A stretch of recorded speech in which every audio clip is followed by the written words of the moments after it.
Assalamualaikum warahmatullahi wabarakatuh. Kami peserta Latsar CPNS Angkatan 25, kelompok 1, Ganjil, dari Kabupaten Hulu Sungai Tengah. Anggota kelompok kami, saya sendiri M. Riza, Ihwan Rosadi, Laila Rosita, Muhammad Kasim, dan Muhammad Sadik. Kami akan menganalisis isu-isu global yang ada di Indonesia, yaitu isu pandemi COVID-19. Latar belakang, Indonesia masih bergelut melawan virus corona hingga saat ini, sama dengan negara lain di dunia. Jumlah kasus virus corona terus bertambah dengan beberapa melaporkan kesembuhan, tapi tak sedikit pula yang meninggal. Usaha penanganan dan pencegahan terus dilakukan demi melawan COVID-19. Kasus virus corona diketahui lewat penyakit misterius yang melumpuhkan kota Wuhan, Cina. Tragedi pada akhir 2019 tersebut terus berlanjut hingga penyebaran virus corona mewabah ke seluruh dunia.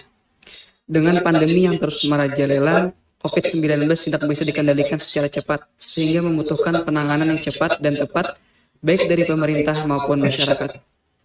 Tahapan penyelesaian isu. Dalam penyelesaian isu, kami akan menggunakan metode pentahelix, yaitu untuk menganalisis isu yang ada sesuai topik. Isu-isu tersebut akan kami analisis menggunakan USG untuk menentukan isu prioritas yang mana yang akan kami selesaikan. Dan isu prioritas itu akan kami bahas dengan diagram fishbone, yaitu diagram sebab akibat. Selanjutnya akan kami selesaikan dengan tabel rekomendasi SWOT untuk alternatif yang ditentukan untuk mengatasi isu tersebut. Yang akan disampaikan oleh Saudara Ihwan Rosadi. Saya akan menjelaskan metode pentahelix. Metode pentahelix yaitu kolaborasi 5 unsur subjek yang meliputi government, akademi, community, bisnis, dan media. Yang pertama, ketidakmampuan pemerintah dalam menangani COVID-19 mengakibatkan lumpuhnya sektor perekonomian. Yang kedua, di tempat usaha yang kurang memperhatikan protokol kesehatan membuat PHK massal terjadi akibat terjangkitnya COVID-19. Yang ketiga, terjadinya ketakutan masyarakat terhadap vaksin akibat isu hoax yang terjadi. Yang keempat, penyebaran hoax dari media membuat kurang antusias masyarakat dalam mengikuti rapid test. Dari bidang pendidikan, terjadinya COVID-19 mengakibatkan pembelajaran daring dilakukan.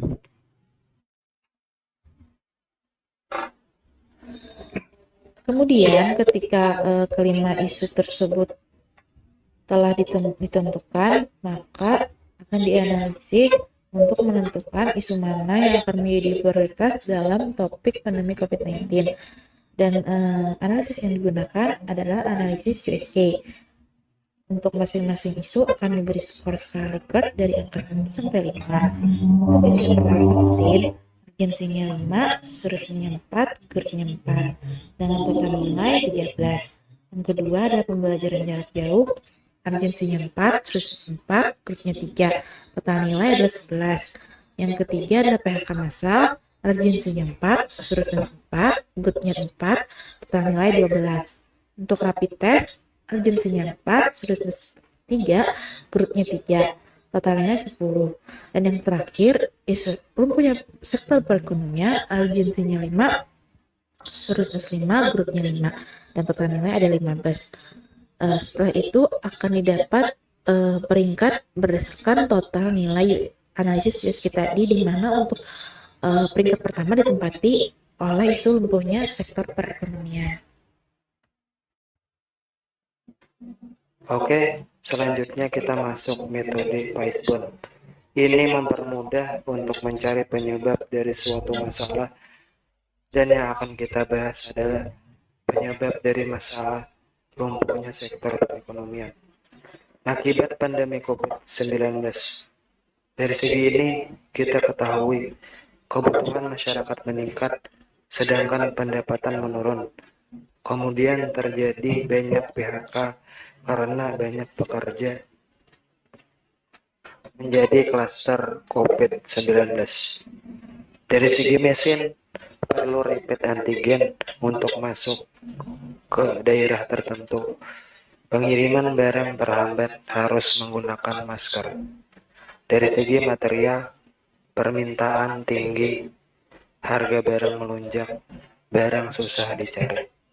Dari segi metode, kebutuhan bahan pokok menjadi langka, harga barang naik, banyak usaha yang bangkrut, banyak penimbunan barang.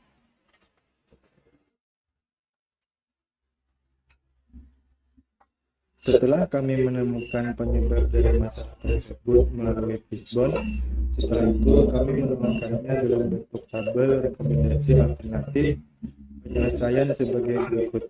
Isu yang kami angkat adalah lumpuhnya sektor perekonomian, adapun penyebabnya daya beli masyarakat yang menurun karena harga kebutuhan meningkat. Alternatif pertama, memberikan pelatihan bagi pelaku UMKM. Tahapan setiap alternatif yaitu mendata UMKM yang terdampak pandemi, memberikan pelatihan usaha kecil yang dapat dilakukan pada saat pandemi COVID, memberikan pelatihan tentang cara pemasaran produk secara online.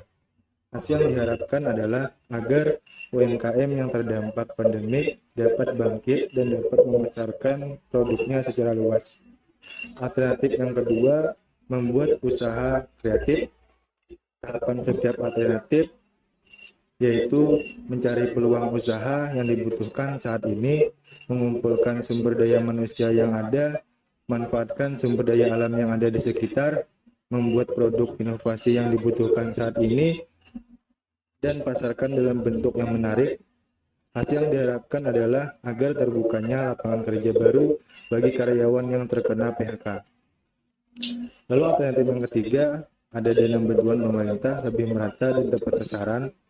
Tahapan setiap alternatifnya yaitu mendata kembali warga yang layak diberi bantuan, memastikan calon penerima bantuan, memastikan bantuan sampai kepada penerima, dan memastikan pemanfaatan bantuan.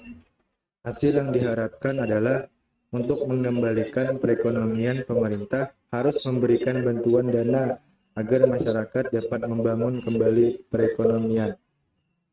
Para pihak yang terkait yaitu pemerintah daerah dan masyarakat.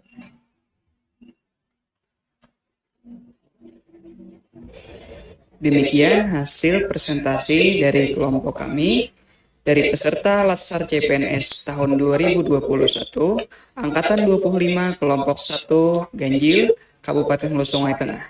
Terima kasih. Assalamualaikum warahmatullahi wabarakatuh.